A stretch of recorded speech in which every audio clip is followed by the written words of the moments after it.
Hello ಕನ್ನಡಿಗರೇ, welcome to my channel the home made cook.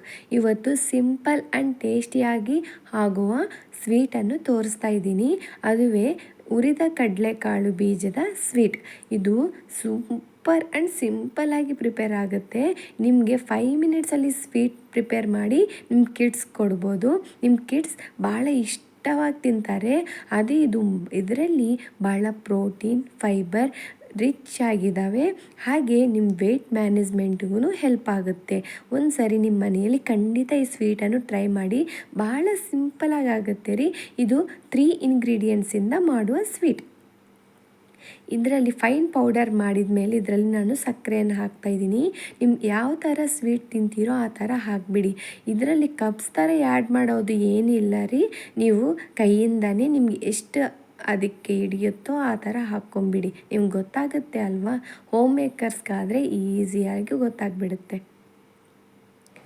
ಈಗ ಒಂದು ಬೌಲಿಗೆ ತಗೊಂಬಿಟ್ಟು ಅದರಲ್ಲಿ ಗೀ ಎಷ್ಟು ಹಿಡಿಯುತ್ತೆ ಅಷ್ಟು ಹಾಕ್ಕೊಂಬಿಡಿ.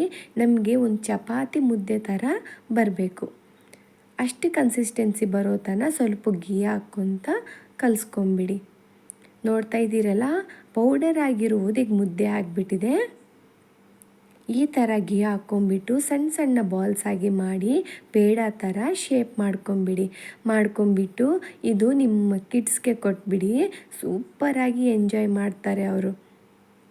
ಯಾವಾಗಲೂ ಕೇಸರಿ ಬಾತ್ ಇಂಥವೇ ಅಲ್ಲಾರದೆ ಈ ಥರ ಪ್ರೋಟೀನ್ ರಿಚ್ ಫೈಬರು ಇರುವ ಸ್ವೀಟನ್ನು ಕೊಟ್ಬಿಡಿ. ಅವರು ಎಂಜಾಯ್ ಮಾಡ್ತಾರೆ. ನೋಡಿ, ನನ್ನ ಮಕ್ಕಳು ನಾವು ಡೆಕೋರೇಷನ್ ಮಾಡ್ತೀವಿ ಅಂತ ಮಾಡ್ತಾ ಇದ್ದಾರೆ. ನಿಮ್ಮ ಮನೆಯಲ್ಲೂ ಹೀಗೇನಾ? ಏನಾದರೂ ಕ್ರಿಯೇಟಿವಿಟಿ ಆಗಿ ಮಾಡ್ಬೇಕು ಅನ್ಕೊತಾರ? ಏನಮ್ಮ ಚೆನ್ನಾಗಿ ಅರೋಮಾ ಬರ್ತಾ ಇದೆ ಅಂತ ನೋಡ್ತಾ ಇದ್ದಾರೆ. ಸೂಪರ್ ಆಗಿದೆ ಅಂತ. ನಿಮ್ಮ ಮನೆಯಲ್ಲೂ ಈ ಸ್ವೀಟ್ ಖಂಡಿತ ಟ್ರೈ ಮಾಡಿ. ನನ್ನ ವೀಡಿಯೋಸ್ ನಿಮಗೆ ಯೂಸ್ಫುಲ್ ಅನಿಸಿದರೆ ಲೈಕ್ ಮಾಡಿ, ಶೇರ್ ಮಾಡಿ, ಖಂಡಿತ ಕಮೆಂಟ್ ಮಾಡೋದು ಮಾತ್ರ ಮರಿಬೇಡಿ. ನಮ್ಮ ಸಣ್ಣ ಸಣ್ಣ ಚಾನಲ್ಸೇ ನಿಮ್ಮಂಥವ್ರಿಗೆ ತುಂಬ ಹೆಲ್ಪ್ ಆಗ್ತವೆ. ನಾವು ನ್ಯಾಚುರಲ್ ಆಗಿ ಮಾಡ್ತೀವಿ. ಹಿಂದೆ ಏನಾದರೂ ನಿಮಗೆ ಸ್ವಲ್ಪ ಮೆಸ್ಸಿ ಅನಿಸಿದರೆ ಇಗ್ನೋರ್ ಮಾಡಿಬಿಡಿ. ಮತ್ತೆ ಹೊಸ ರೆಸಿಪಿಯಿಂದ ನಿಮ್ಮ ಮುಂದೆ ಬರ್ತೀವಿ.